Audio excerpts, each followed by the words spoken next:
जय अम्बा जगदम्बा जय माता रानी माता रानी।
मीठे रस से भरियोरी राधा रानी लागे, महारानी लागे।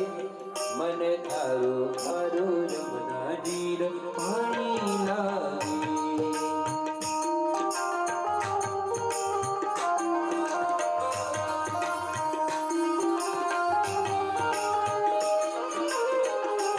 मीठे रस से भरियोरी राधा रानी लागे, मधुरे लागे।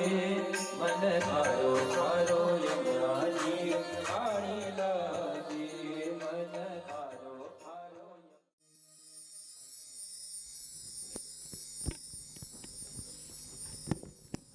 एक स्वर सब माता नगरसण को जयकारा लगाला। माता भगवती नगरसणी की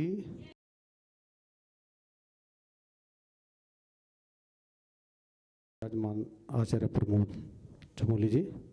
सब लोगों को फिर दोबारा परिचय देना चाहूँ मैं। ये हमारे गाँव मायू को ससुराल भी गोवर्धन चमोली छन देर दोन रोंदन पूरी टीमों की कुछ लोग इनके जो तीसरी बार होना चाहिए। पहले मन मूड़ी भागवत कर जाओ तो वो बेचा और आप भी अच्छा टाइम पर हूँ का वास्ता व्यास भगवान की बोलो। व्यास भगवान की आज श्रीमद देव भागवत को छठों दिन जाज बैलदावन 5 दिन भागवत सुनीला। 6 दिन भागवत सुनुन ये कड़ी में मैं आज लोकपति चौहान जंजले तक वो इन्हें आ जाऊन व्यास जी को तिलक करूँ वो तो माला भेंट करूँ पोथी पूजा कराऊन। और भी आप दड़ छन फिर एक आध आदमी आप हो तो ले सकते लोकपति जी एक आध आदमी और भी ले ले आप दड़ी।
लंबोदरं परमसुन्दरमेकदन्तं रक्ताम्बरं त्रिनयनं परमं पवित्रम् उद्यद्दिवाकरकरोज्ज्वलकायकान्तं विघ्नेश्वरं सकलविघ्नहरं नमामि। व्यासाय विष्णुरूपाय व्यासरूपाय विष्णवे नमो वै वाङ्निधये वासिष्ठाय नमो नमः। मा शारदे नमोस्तुभ्यं काश्मीरपुरवासिनीं त्वामहं प्रार्थये नित्यं विद्यादानं च देहि मे। गुरुर्ब्रह्मा गुरुर्विष्णु गुरुर्देवो महेश्वरः गुरुः साक्षात् परब्रह्म तस्मै श्री गुरुवे नमः। अखण्डमण्डलाकारं व्याप्तं येन चराचरं तत्पदं दर्शितं येन तस्मै श्री गुरुवे नमः। श्रीयस्ताशेखरामरगतप्रख्यच्युतिर्बिर्भुजैः शङ्खं चक्रधनुसराशददतिं नेत्रैस्त्रिभिः शोभिता आमन्ताङ्गदहारकङ्करणकाञ्चीरणन्नूपुरा दुर्गा दुर्गतिहारिणी भवतु नो रत्नोलसत्कुण्डला कल्लारोत्पलनागकेसरसरोजाख्यावली मालती मल्लिकैरवकेतकादिकुसुमैरक्तास्वमारादिभिः पुष्पैर्माल्यभरेण वैश्वर्विणा नानारसस्रोतसां ताम्रां भोजनिवासिनीं भगवतीं श्रीचण्डिकां पूजये। देवराजसेव्यमान पावनाग्रिपङ्कजं व्यालयज्ञसूत्रमिन्दुशेखरं कृपाकरं नारदादियोगिवृन्दवन्दितं दिगम्बरं काशिकापुरादिनाथ कालभैरवं भजे। अतुलितबलधामं स्वर्णशैलावदेहं धनुजवनकृशानो ज्ञानिनामग्रगण्यं सकलगुणनिधानं वानराणामधीशं रघुपतिप्रियभक्तं वातजातं नमामि। रघुपतिप्रियभक्तं वातजातं नमामि। परम मंगलमय परात्परखिलेश्वरी अकारण कर्णावर्णालय भक्तवांचा कल्पत्रु मणिद्वीप निवासिनी भगवती पराम्बा जगदम्बिका के वांग्मयी पति स्वरूपा श्रीमद देवी भागवत कथा श्रवण करने दूर और नजदीक से आए हुए आप सभी देवी के भक्तों में विराजित भगवती की उस चित शक्ति जिसकी सद्प्रेरणा से आप सभी आज पुनः यहाँ पर एकत्रित हुए बहुत आदर के साथ प्रणाम करते हुए आज की कथा में हम प्रवेश करें। इससे पूर्व नित्य की भांति स्तुति के द्वारा भगवती का गुणगान करें, फिर हम कथा में प्रवेश करेंगे। नभी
करनी कुशली उगोती उदास कुलाचार हीना मताचार लीला कुदरती वाचा प्रभव सदा गति समेता भवानी गति समेता भवानी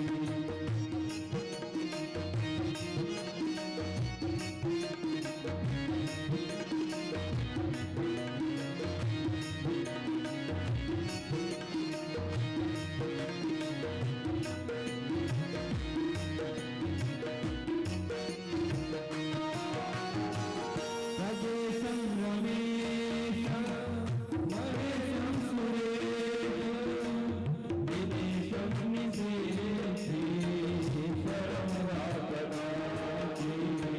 नतान्यमितान्य सदा सरोणे गतोषं गतीतं समेता भवानी गतोषं गतीतं समेता भवानी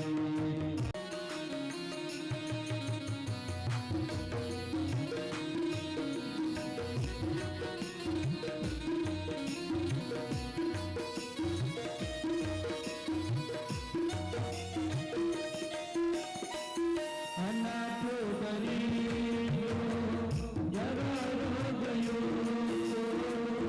नासिल जीला सदा जागवत्रा विपत्तु प्रवीसा प्रणास्ता सदा गतितं गतितं समेता भवानी गतितं गतितं समेता भवानी गतितं गतितं समेता भवानी गतितं गतितं समेता भवानी। बोले नगराधरणी मैया की जय।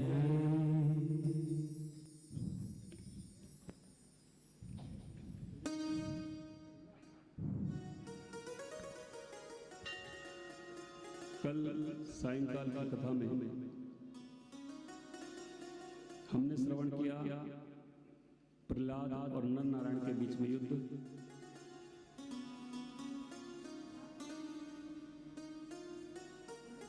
जन्मेजय के द्वारा भगवान कृष्ण के अवतार के संबंध में व्यास जी से प्रश्न, ब्रह्मादि देवताओं के द्वारा भगवती की स्तुति, देवकी के 6 पुत्रों की हत्या, उनका पूर्व जन्म, संभवी माया की बलवत्ता जिसके कारण भगवान कृष्ण जामवती के लिए पुत्र प्राप्ति हेतु भगवान शंकर की पूजा करते हैं। त्रिदेवों की तुलना में भगवती की श्रेष्ठता, महिषासुर का जन्म, उसकी तपस्या और फिर भगवती के ही द्वारा महिषासुर का अंत। अनेक देवताओं ने महिषासुर से युद्ध तो किया, लेकिन जब कोई जीत नहीं पाया तो फिर भगवती ने ही उसका अंत किया। और उस भगवती का प्राकट्य सभी देवताओं की शक्तियों के मिलने से हुआ। सभी देवताओं ने मिलकर के जब अपनी अपनी शक्तियां एक जगह समाहित की, इकट्ठी की, तो भगवती का प्राकट्य हुआ। और वो भगवती अष्टादश भुजाधारी है। अष्टादश माने 18 भुजाएं। ऐसा नहीं है कि देवी के जो रूप है उसमें 4 भुजा ही होगी। चतुर्भुज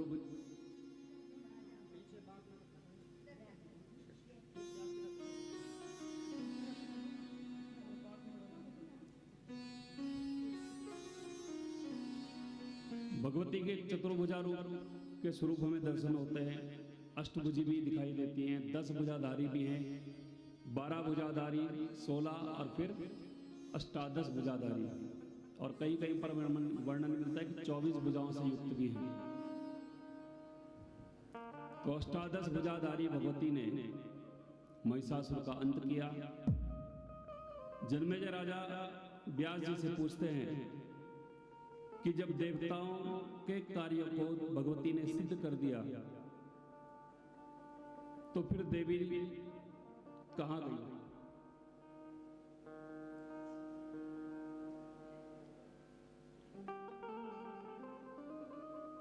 व्यास जी कहते हैं, हे राजन, महिषासुर के संहार को देख करके इंद्रादि सभी देवता भगवती की स्तुति,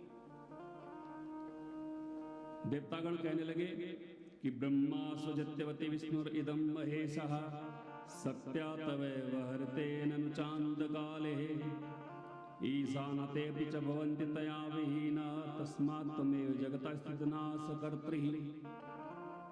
के देवी, आपकी ही शक्ति से ब्रह्मा इस जगत का सृजन, विष्णु पालन और भगवान शंकर प्रलय काल में संहार करते हैं।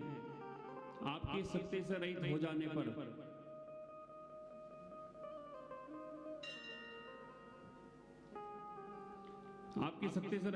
पर ये कुछ भी काम करने में समर्थ नहीं होते। हे जननी, जो भगवान सभी कुछ करने में समर्थ हैं, वे भी केवल आपकी ही शक्ति से कर पाते हैं। जो मनुष्य माया के गुणों से प्रभावित होकर ब्रह्मा, विष्णु, महेश, सूर्य, चंद्र, पवन, अन्य देवताओं की पूजा करते हैं, उनकी स्तुति करते हैं, उनको अज्ञानी कहा गया है। आप संसार के प्राणियों को भोग और मोक्ष दोनों प्रदान करती हैं, जीवन प्रदान करती हैं। देवता और दानव सभी का पालन पोषण आप ही करने वाले हैं। आप सुखदायिनी विद्या और दुखदायिनी अविद्या भी हैं। अगर विद्या का उपयोग सुखपूर्वक सही ढंग से किया जाए तो वो सुखदायिनी हो जाती है, और उसी का उपयोग यदि हम गलत तरीके से करने लगे तो वो दुख देने का कारण भी बनती है। तो देवता करें, आप ही सुखदायिनी विद्या और दुखदायिनी अविद्या है। मानव को जन्म और मृत्यु के दुखों से दूर करने वाली भी आप ही हैं। हे भगवती, आप ही देवता, दैत्य, प्राणी की वाग देवता है। वाग देवता माने वाणी है। उसी के द्वारा वे सभी आपका निरंतर गुणगान करते रहते हैं। हे माता, महर्षि भृगु ने कुपित होकर के भगवान विष्णु को श्राप दिया, जिससे उन्हें पृथ्वी पर अनेकानेक बार अनेक रूपों में अवतार धारण करना पड़ा। कभी मत्स्य रूप में, कभी कूर्म के रूप में, कभी वराह के रूप में। एक ऋषि के श्राप के कारण जो स्वयं अपनी रक्षा करने में असमर्थ हैं, ऐसे उन भगवान विष्णु और अन्य देवताओं की उपासना करने से अच्छा है कि सब आपकी उपासना करें।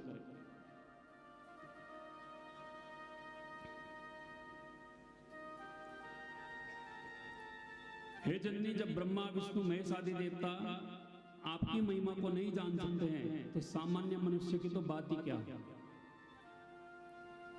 जो मुनिगण आपके स्वरूप को न जान पा करके कठिनता से भी आपके स्वरूप को नहीं जान पाते हैं और अन्य देवताओं की उपासना में लगे रहते हैं, देवतागण कहते हैं वे मूर्ख अनेकानेक कष्ट पाते रहते हैं।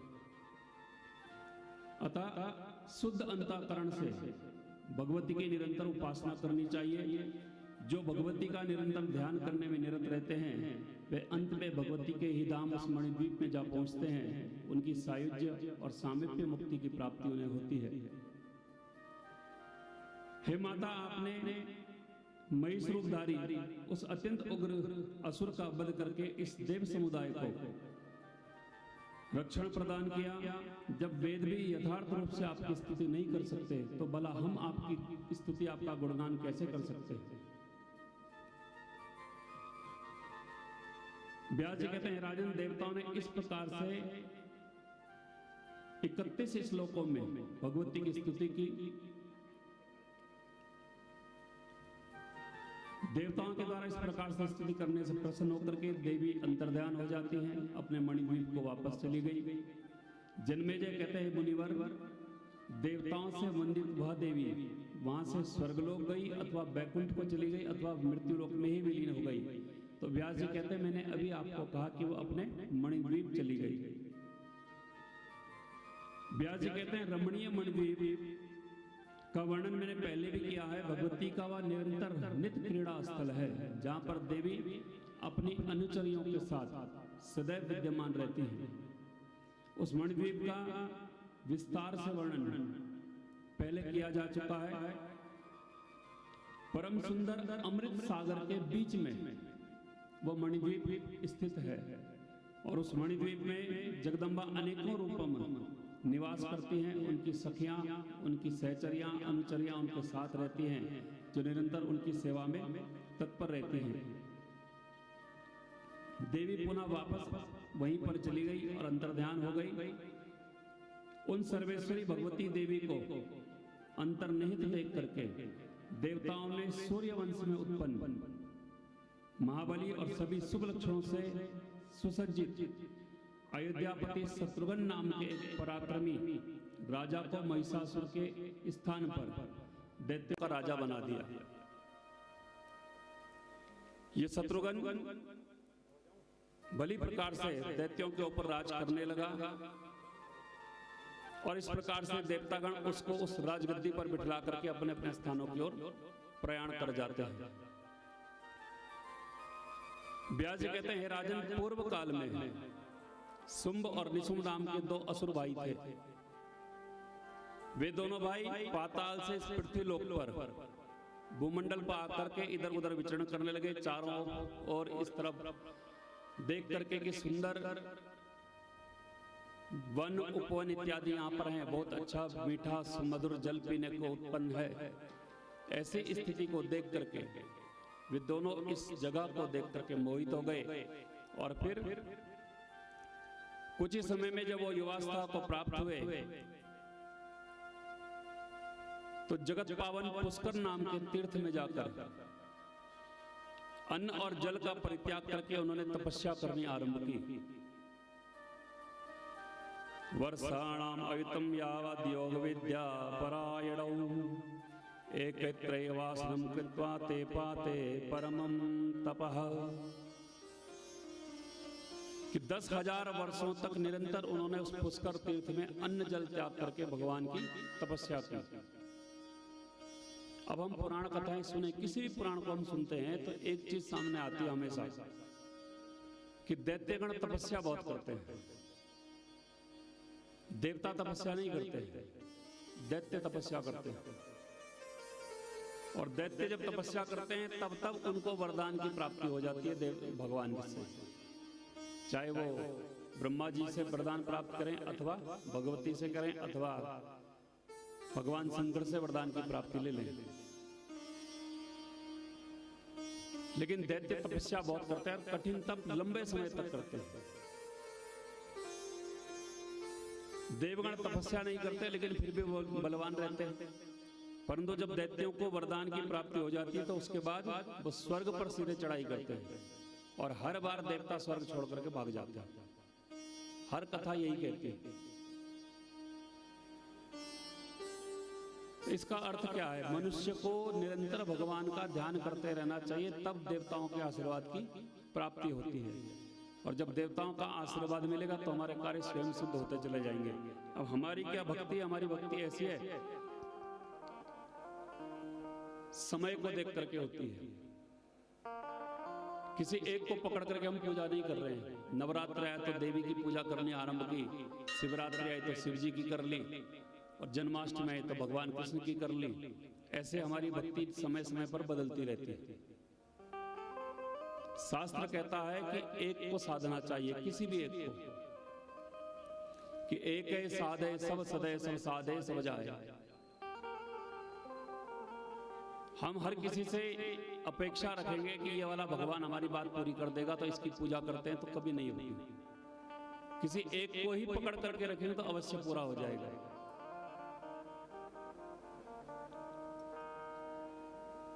एक बहुत पुरानी कहानी कहीं पढ़ी थी मैंने, मुझे याद आती है कि एक बार एक व्यक्ति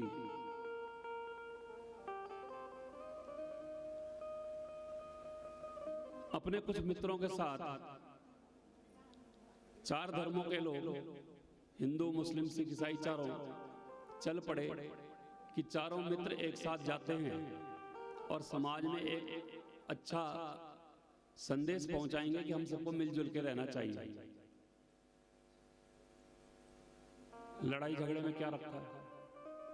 अब चारों मित्र घर से निकले और चलते चलते चलते चलते अनेक अनेक गांव में घूमते फिरते एक नदी के किनारे पहुंचे। अब जब नदी के किनारे पहुंचे तो नदी के किनारे पहुंचने पे क्या हुआ? हम नदी पार कैसे करें? तो नाविक जो था उससे उन्होंने कहा कि भैया हमें नदी के उस पार पहुंचा दो, और चारों उस नौका में चढ़ गए। अब जैसे ही बीच नदी में वो नौका पहुंची, अचानक उसके नीचे से एक कील निकल गई और नौका में पानी भरने लगा।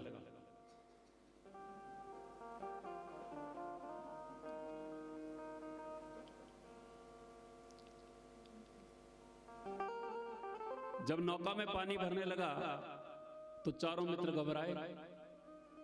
नाविक से बोला क्या होगा? बोले मैं नहीं जानता क्या होगा, प्रयास कर रहा हूं किनारे तक नौका पहुंच जाए, पर अगर नहीं पहुंची तो मैं तो कूद करके अपनी जान बचाऊंगा। आप में से जिसको तैरना आता हो कूदें और अपनी अपनी जान बचाएं, क्योंकि आगे प्रवाह तेज है और नौका डूबने का पूरा खतरा है।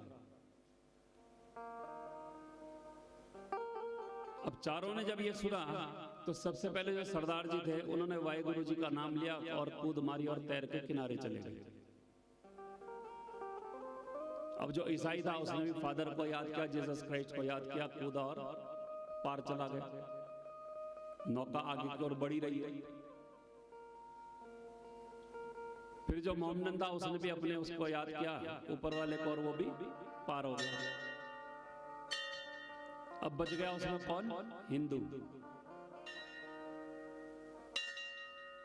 अब उसने क्या किया? वो उठा, कूदने लगा। कूदते कूदते उसने हनुमान जी को याद किया। बोले हनुमान जी मुझे बचा लो, मेरी रक्षा करना, मैं नदी में कूदने जा रहा हूं। और जैसे ही कूदने लगा उसे याद आई राम जी को, तो कहा ही नहीं मैंने। तो उसने राम जी को पुकारा। फिर कूदने लगा, फिर याद आई कृष्ण जी को भी कह दो। कृष्ण जी का नाम लेकर के फिर कूदने लगा तो फिर याद आई शंकर भगवान को कहता हूं। और शंकर भगवान को जब कह दिया तो अंत में याद आई माता रानी को, तो बोला ही नहीं मैंने। तो फिर माता रानी को बोला, इतने में नाव डूब गई। अब नाव के साथ साथ वो व्यक्ति भी डूब के मृत्यु को प्राप्त हो गया। मर गया तो मरने के बाद पहुंचा ऊपर, और वहां भगवान से उसकी लड़ाई हो गई। पहुंच तो गया वो स्वर्ग, क्यों? क्योंकि अंत में सारे देवताओं के नाम तो उसने ले लिए थे, बिल्कुल अंत समय में लिए। वहां जाकर के भगवान से लड़ पड़ा। बोले बताओ, उन तीनों ने एक एक नाम लिया और वो किनारे पहुंच गए। मैंने इतने सारों का नाम लिया, कोई मुझे बचाने नहीं आया। तो भगवान ने बोला क्या कहा तूने? बोले मैंने कहा हनुमान जी मुझे बचा लो। तो भगवान ने कहा मैं गदा उठा के पूंछ लगा के चल ही रहा था, इतने में तूने कहा राम जी बचा लो। अब तूने राम जी को पुकारा तो मुझे गदा रखनी पड़ी, पूंछ हटा करके धनुष बाण लेकर के मैं चला। तब तक तूने कहा कृष्ण जी बचा लो। फिर मैंने धनुष बाण रखा, बांसुरी उठाई, चलने लगा तो तू कहता है शिव जी बचा लो। फिर मैंने वो रखा, जटा बांधी, गले में सांप डाले, रुद्राक्ष की माला पहनी, बागंबर पहना, चलने लगा। इतने में तूने फिर कहा माता रानी बचा लो। अब मुझे वो सारा श्रृंगार उतार के मैं साड़ी पहन के था, इतने में तू डूब गया। मेरी क्या गलती है? कहने का तात्पर्य है भगवान एक ही, रूप अलग अलग है। हम किसी भी एक रूप का भजन करेंगे तो हमारा कार्य सिद्ध हो जाएगा, पर करना एक ही का है। अनेक के चक्कर में सब गड़बड़ हो जाता है। इष्ट एक ही होना चाहिए, और उस इष्ट को यदि आप पकड़ करके रखेंगे तो आपके कार्य अवश्य सिद्ध हो जाएंगे। हम यही गड़बड़ करते हैं कि किसी इष्ट को पकड़ करके हम चले थे, लेकिन इतने में किसी दूसरा व्यक्ति कोई हमें मिला, हमारा मित्र, कोई रिश्तेदार, और उसने कहा इस काम के लिए तो तू इसका पूजन पाठ कर ले, तेरा हो जाएगा। तो जो हम कर रहे थे उसको छोड़ के दूसरे को पकड़ लेते, और हो सकता है हमारी बात उस देवता के कान तक पहुंचनी ही वाली हो, उतने में ही हमने छोड़ दिया। अब जिस दूसरे देवता की पूजा करना आरंभ करेंगे फिर जीरो से चलना, आपको नई सीढ़ी चढ़नी पड़ेगी। और ये हम सब अक्सर यही गलती करते हैं। तो इसलिए शास्त्र कहते हैं एके साधे सब सदे, सब साधे सब जाए। तो किसी एक की साधना करें, वो अवश्य आपकी बात सुनेगा।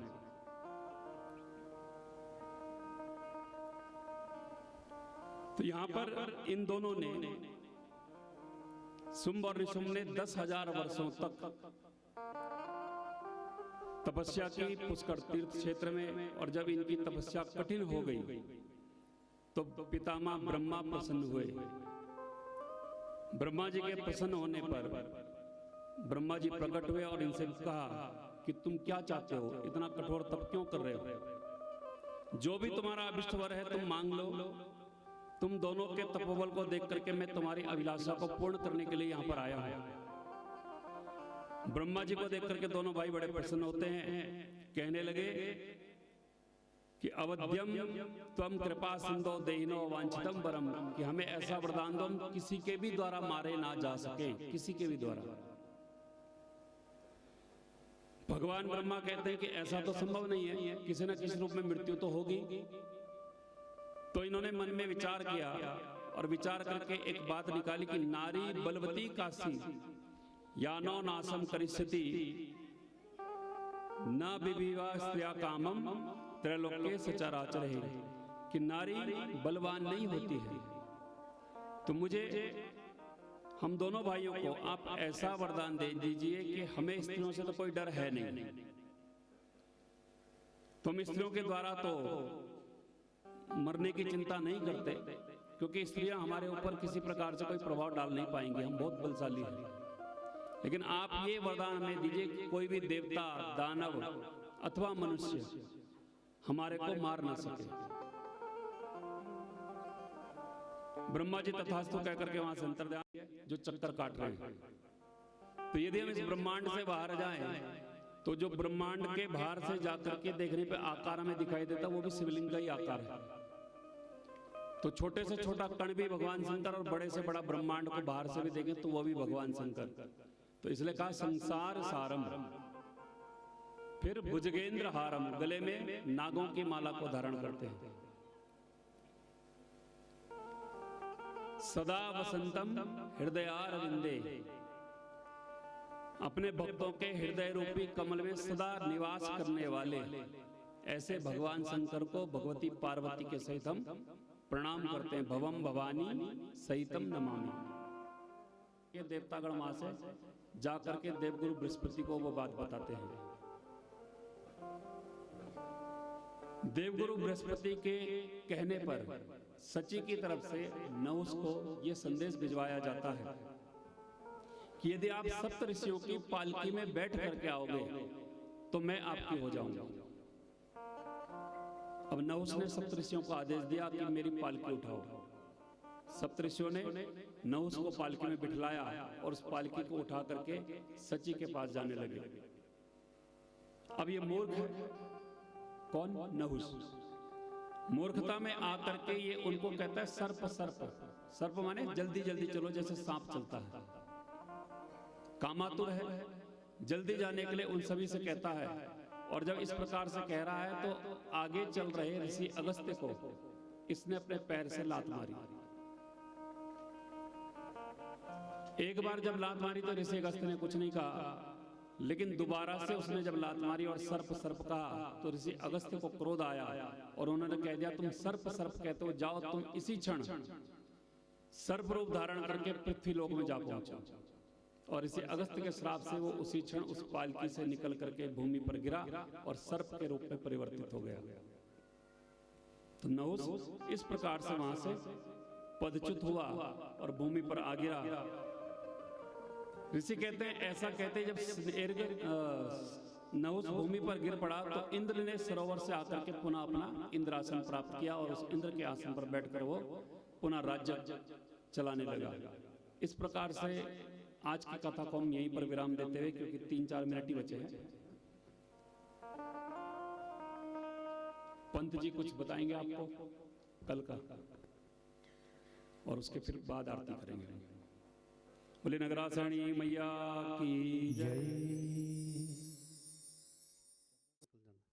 बोलो माता भगवती नगर श्रेणी की, माता भगवती नगर श्रेणी की, व्यास भगवान की।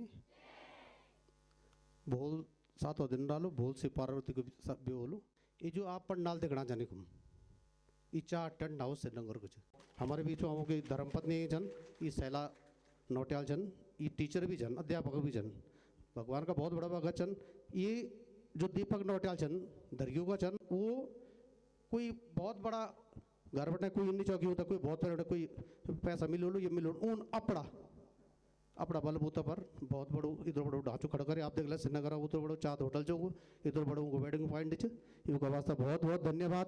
मैं सैला नौटियाल से आपको परिचय करूँ अध्यापक भी जन आज ये गया चन हमारे बीच वचन मैं हरकंडी ग्राम उत्थान समिति का सदस्य बोलो आउन और उनको स्वागत करूँ ऊँ तो एक मोमेंटम देवन हरकंडी ग्राम उत्थान समिति का जो भी सदस्य जन तुरंत आउन।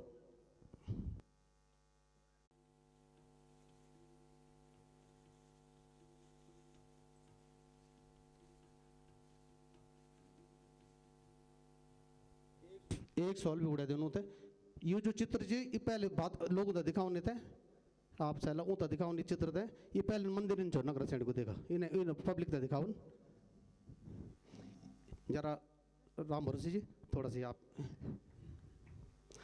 ये पहले इन्हें दिखाओ लोगों का दिखाओ देखना नहीं लोग अभी ये पहले इन मंदिर हमने लिया दिन की याद आसरा लियो और ये हमारे गाँव झारखंडी और ये मंदिर पहले पुराना छो कि लोग दिन रात पहले मंदिर इन जाओ आपका मंदिर बड़ी लोग इसे तुलना कर सकून हम धन्यवाद आपका वास्ता आप अपना स्थान पर बैठून धन्यवाद आप लोग निकुम इवन भी समय निकाली ये भी इन कार्यक्रमों पर चढ़ी भाग लेदन उस धर्मपत्नी सही देखे आचन वो चर्चा करना चाहे मंदिर बहुत बढ़िया बने भाई साहब बहुत सुंदर बने वो तो बात को भी सही वो भी आउन वो तो भी आप एक मोमेंट भेंट करूँ धन्यवाद जाऊन राजीव जी आप सब परिवार जाऊन।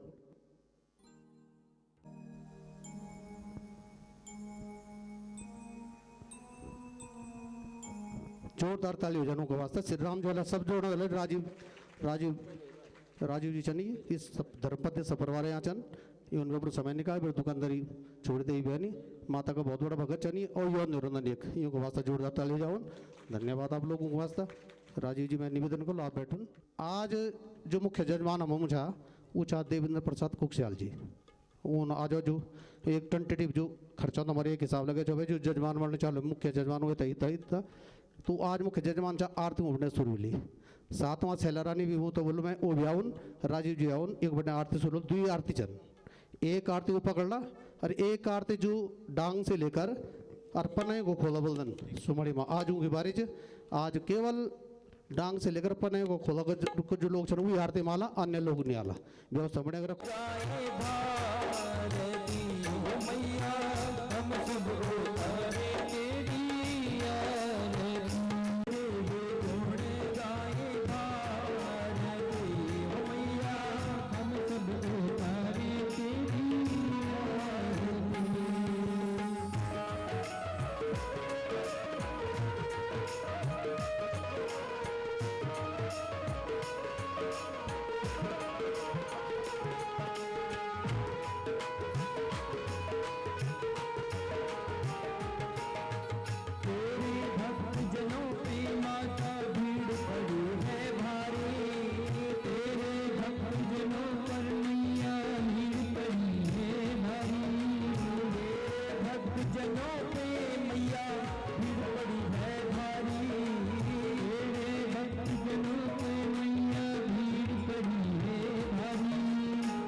चांदी ना सोना ही मांगते दुनिया दौलत ना चांदी ना सोना हम तो मांगे माँ तेरे मन में एक छोटा सा कोना सबकी बिगड़ी बनाने वाली लाज बचाने वाली सपनों के करते तो सवार थे मैया हम सब उतारे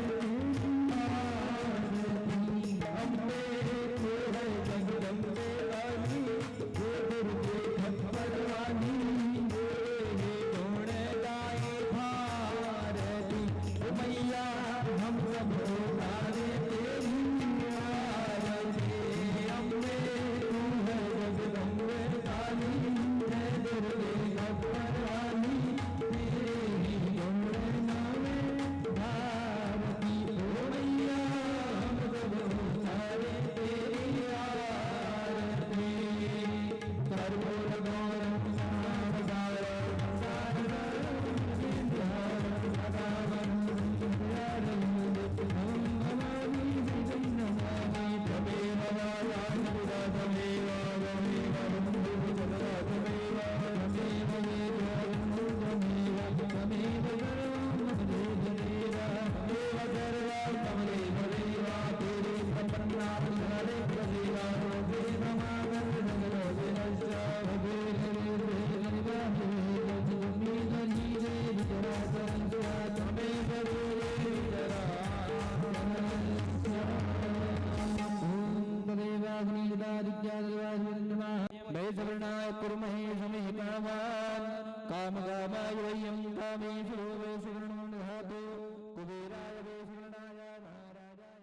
तेरी आरती कर्पूर गौरम सद्भाव विश्व कल्याण गंगा मैया की जय हो मैया की जय हो मैया की जय हो पार्वती हर हर महादेव कोई पावो वचन कोई कबूत 3 बजे का तस्वीर होली 6 बजे समापन होली 6 बजे बाद आरती होली 6:30 बजे पौने 7 7:30 बजे फिर शाम को आरती होली जीव लोग रोड चावन हरकंडी का रावण रावण सोमणी का जीव लोग रोड चावन सब लोग घूम रावण 7:30 बजे की आरती में रावण उसके बाद अपना घर जाओ सब छिन्नगर बनना जो लोग हैं जब समय निकाल यो सब जोड़ ताली जान धन्यवाद आप लोग वास्ता कल अधिक संख्या में धन्यवाद